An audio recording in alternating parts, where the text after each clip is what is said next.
Hayyee egaa ashama akkam jirtu kabajamtoota daawwattoota faana artii yeroo adda addaatti keessummoollee adda addaa kanneen artii afaan Oromoo irratti hojjetanii akkuma torban darbee simbiraan ga'uun keenya ni yaadatama.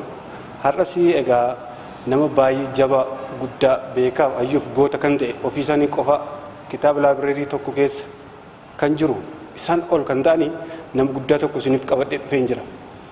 Ulfaana tura.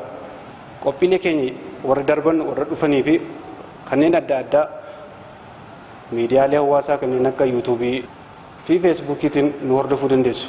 Ani qopheessaan qophii kanaa Iyyaasuu Tarrafaati ogeessaa kaameraa miikii waliin ta'uun isin faana turaan affeerraa keenya. Amma kallattumaan gara keessummaa koo kanatti isin dabarsaa ulfaana tura. Egaa yeroo adda addaatti kitaaba hedduu barreessuu keessan qorannoo adda addaa qorachuu keessan maal jedhee kan himu hin beeku hin dhageenya sinirraas baranneerra. Har'a qophii faana aartii irratti isin faana ta'een afgaaffii isin gochuutti baay'ee gammachuu guddaan natti dhaga'ama. Uummanni keenyas afgaaffii kanarraatti isinirraa waan guddaa akka inni hubatu abdiin qaba. Saatii keessan qaalii sanarraati unufaana argamtanii gaaffiif deebii keenya gochuuf asitti waan argamtaniif maqaa daawwattoota faana artiitiin hedduun isin galateeffadha baga nagaan dhuftan. Leel jenna waraabulaa jenna. Hayyee egaa akka daawwattoota keenyatti gaaffii hin taane mee eenyummaa keessan? Egaa ani Chernata Waaqayyaa Goboshoon jedhama. Dhalootuma biyya Wallaggaa kanadha. Sadarkaa tokkoffaa ana Abeedon Gorootaan baradhee sadarkaa lammaffaa immoo giddu galeessa jechuudha Shaambuttiin baradhee yeroo sana haayiskuuliin yookaan sadarkaan olaanaan magaalaa Naqamtee maleen jiru kompireensii haayiskuuliittiin baradhee achirraa yuunivarsiitii Finfinneettiin darbee achi digirii duraatiin seenaatiin eebbifame. Dasiyasis barumsa seeraatiin digirii lamaan qabaa jechuudha LLB fi BA jechuudha. Kanaaf kanuma hojii mootummaa keessan ture jechuudha kan eebbifameen kanuma seenaan koo amma irraatti. Hayyee galatooma baay'ee namatti tola. Erga eebbifamtanii baataniiti eessatti hojjettani? Egaa dura yeroo eebbifame Asabin hojjedhe Asab kan jedhamu Itoophiyaa jala ture yeroo sana keessa achi biyya sana Asab booda buufata Asab daldala Asab irratti hojjechaa ture Eertiraa keessa jira amma Eertiraa keessatti kutameera yeroo sana achitti ramadamee jechuudha achitti naqee achitti hojjechaa ture jechuudha. Akkuma eebbifamtanii baataniitiin achi deemtanii hojjechaa turtanii jechuudha. Achitti garamitti dachaatan? Achi deebi'ee dhufee gara Jimmaas nan ture Jimmaa Abbaa Jifaar ture achi ani egaa durumaan kaasee dhaloota kootti jechuudha. Abbaan koo qotisaan bulaadhaa jedhamu malee hiriyoota isaa keessaa nama barateedha ofiisaa Waaqayyaa Goboshoo jechuun baay'ee beekamaadha. Nama balbala furiitti amma yeroo barateetti tokkoffaa ture abbaan koo. Abbaa koo irraa wanti inni argu barreessuu ummata galmeessuu waa'ee namaa odeessuu yeroo hundumaa waa'ee ummata isaa inni odeessa abbaan koo ammallee abbaan koo hin jiru haati koo jirti garuu abbaan koo kanarraan baradhe jechuudha. Kanaaf ummata koo barreessuu yeroo baay'ee jaarolee warra nu guddisan jechuudha. Isaantu natti mul'ata.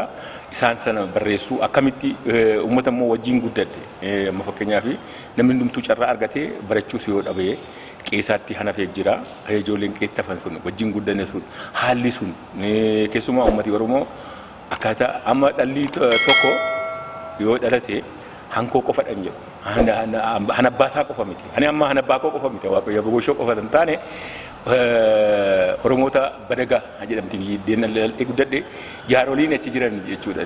Jaaroleen sun hundi isaanii akka abbaa kooti jechuudha. Na yaachisanii na obaasanii na gargaaranii yeroo baradhu akka ammaa kana miti barumsi fagoo deemamee baratama waanta ta'eef yeroo sana keessa galaa kennuutiin wanta adda addaa gochuutiin jabaadhu jechuutiin akka dinamaa geenyu isaan keessaa qarraa akka ta'an hannu taasisan waanta ta'eef jaalala uummata sanaaf qabu ibsuuf yeroo hundumaa uummata koo barreessuun natti tola jechuudha. Kanaaf kanarraa ka'an koo. Hayyee galatooma akkuma sabii kaatanii dhuftanii Jimmaatti hojjechuu jalqabdanii waan baay'ee keessa dabartaniitu amma maalirra jirtu maal hojjechaa jirtu? Yeroo ammaa kanallee ani yeroo akkuma sitti mee kana kitaabolee adda addaan an barreessaa. Kitaabolee nama mata duree 43 barreessee ishee keessaa qarreen jedhamtu tokkitti qofatu ishee xinnoo waan taataateef maxxanfamte malee warri kaan jiru jechuudha. Hanga fuula 775tti hanga qabu fakkeenyaaf uummanni Oromoo. Isaanitti booddee dhufna. Amma yeroo ammaa kan isin hojjechaa jirtan akkuma yeroo darbee hojjetaa mootummaa taatanii immoo hojii baruu barreessuu moo maal isin kan amma hojjechaa jirtan? Amma yeroo ammaa kana keessa soorama baheera soorama bahee jedhama. Garuu yuunivarsiitii Wallaggaa keessatti uummatuma tajaajiluu hin barbaada. Maaliif oguma kootiin jechuudha. Oguma kootiin tajaajiluu waan hin barbaaduu fi hiiroo handaarsaa farshammee han jedhamu jira. Hiiroo handaarsaa farshammee han jedhamu jira. Archive and documentation, library archive and documentation han jedhamu jira. Achitti dhaabachaa jira yeroo ammaa kana. Dhaabachaa waan jiruu fi achi keessaan arkaayivii sana namoota warra qorattootaaf ragaa sana qindeessaa jira amma yeroo ammaa kana jechuudha. Maatii meeqa qabdu? Amma gaa ijoollee gara 5 qaba. Ijoolleen koo 5 isaaniiyyuu ijoolleedha xixiqqoodha. Reefu yuunivarsiitii galu garuu jechuudha. Ijoolleen 2 bara baranaa kana darbanii yuunivarsiitii keessa jiru. Kana isaan kanadha. Warri duraatu durbadha. Caalmaas nan qaba. Kana. Ogummaa keessanii kan qoddataniiru jiru ijoolleen keessan kan isinitti ba'an immoo isaanis daandii isaaniirra jiru. Egaa ijoolleen koo amma waggaa 18 gadi hundi isaanii otoo amma lamaan isaanii darbuu danda'u yuunivarsiitii matti darbuun mataan isaa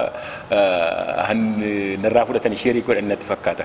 Maaliif dandeettii otoo hin qabaatiin yuunivarsiitii galuu hin danda'amu haaluma fe'eenuu darbanii yuunivarsiitii galanii jiru. Gara fuulduraatti abdiin isaanii saayintistii taanee biyya gargaarraa kan jedhudha. Anillee saayintistummaarra yoo gahuu dadhabiyyuu haa ta'u amma tokko baradhee fixeera. Isaan immoo naan gadi hin ta'an jechuudha. Namni abbaa gadii dhalan jedhamu. Oromoon nama abbaa gadii hin jaallatu, nama abbaa horii malee naan olii ta'u kan jedhu abdiin qaba. Ayyee galatooma amma kallattii maanii gara barruu keessanitti haa ceenu. Akkamittiin gara barruutti dhuftani maaltu isin kakaase? Egaa barruutti ani dhufuu danda'e durumaa kaasee amma fakkeenyaaf waggaa 37 baranaan eebbifame yuunivarsiitii keessaa jechuudha. Gaafa sanallee ani qubeetiin hin saamu. Qubeen yeroo sana sirnaaf seera qabatee lafarra hin geenye ture. Qubeen isaa sirrii ta'ee sirrii ta'uu baate jechuudha. Qo'annoo koo keessatti arguu dandeessa jechuudha. Waggaa 37 baranaa ani ittiin eebbifame jechuudha. Laandetanuu system and self-settled law legacy nabeedan gorora daa'edhaan barreesse. Uummata naannoo koo barreessu uummata koo ani Oromummaatu yennatti dhaga'ama. Yeroo baay'ee yeroo hunda ka'umsi koos galmi koos Oromoodha. Kanaaf akkaataa kanatti uummata koo kana yoon barreesse malee hin jedhe uummata kana yoon barreesse malee.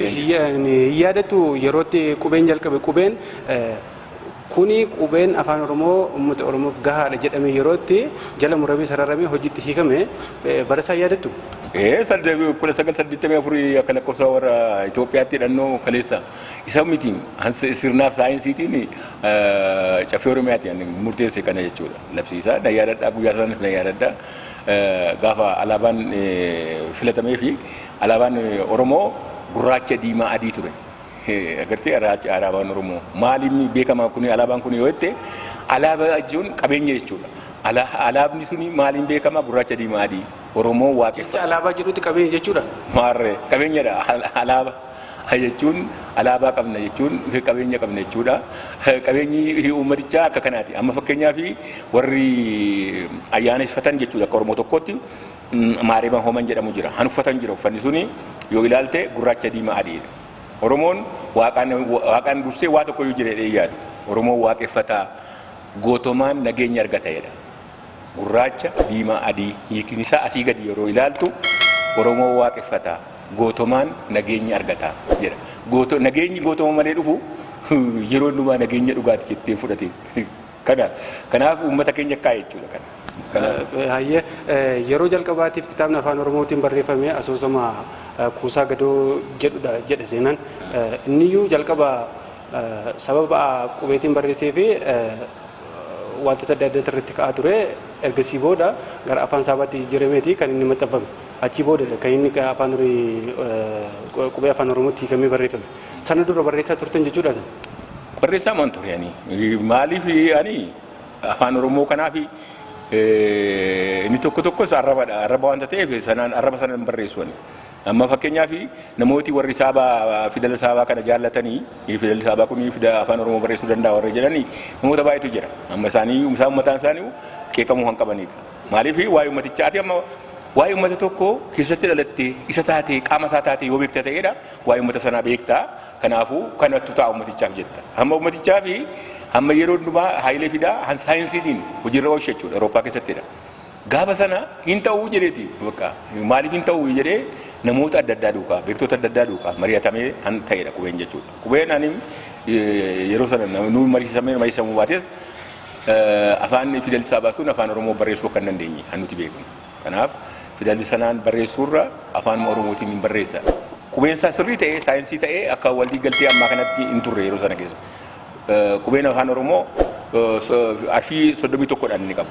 Arfii 31 ala hin jiru. Amma namooti baay'een jechuun maal jechuudha? fidela isa jedhudha. Arfiin suni qubeen suni arfii qabdi. Arfii tokko ishee 31 qofadha. An haayilee fidaas an jirurra oolche isa dura saayintistoonni wanta adda addaa isa gargaaranii hin hojiirra haayilee fidaa boonjee jechuun inni baay'ee hojjeteera. Barattoota duukaa hojjeta, dargaggoota duukaa hojjeta, biyya Awurooppaa keessatti hojjetee yeroo namni waa tokko yaadne han jirurra oolche isadha. Haayilee fidaa dura kan ture hin jiru. Haayilee fidaa dura ammaa warri amma Sheek Bakrii Saaphaloo fa'aa maaloo baay'eedha namni baay'ee yaale. Garuu yaaliin isaanii akkasa kana milkaa'ina hin arganne garte yoo milkaa'eedha waan tokko ati yaadda waansi milkeessu waaqadha. Garuu isaaf milkaa'ee argamee qubee sana afaan oromootti jijjiiramee yeroo duraaf biyya Itoophiyaallee gaafa dhufu jechuudha. Inni waamamee dhufe biittii kana gargaartaa namni makee ga'u hin jiru jedhamee dhufe. Garuu akka dhoksaatiin ajjeefame miti. Inni dhimma uummata isaati. Mataa isaa han inni dhabame yoo jechuudha. Garuu maal godhee inni sakatta'ee argeera afaanichaa. Sirriitti han dubbisuu, han barreessuu, han qaama dubbisuu kan dhaggeeffatuuf galuun lafa kaa'uu waan dandeessu yoo qubeen barreeffame qofa. Kan sun si'achi fakkeenyaaf amma harree kan jedhu galalla. Fakkeenyaaf amma harree gidduu maaltu jira yoo jette kuni ilaalika baay'eedha. Amma dhufeef uufe gidduu wanta jiru ilaalika. Yoo barreessite wanti kaan tokko kanaaf Oromoonni jibban qabu warra saabaas haa ta'u warra bafeerra jibban qabu. Jaalala uummata isaaf qaba. Maaliif jaalala uummata isaaf qaba? Uummati isaa arfii hin qabu hankeenya uummata Afrikaati. Odeeffannoon hanni diroo darbaa ture hankeenya jechuudha. Diroo darbaa hanni ture hankeenya arga dhageettiin. Maddi Oromoo maalidha? Maddi isaa yoo jette arga dhageettiin. Anaan barreessuutti illee hanna geessa arga dhageettii kana. Arga dhageettii kanaan ani jaarolee irraa dhaga'u sababa adda addaa yeroo ammaa kana badaa jira. Duris badaa jira. Kanaaf badiisa kana jalaa oolchuuf qubeen guduunfanii dhalootatti dabarsuun barbaachisaadha.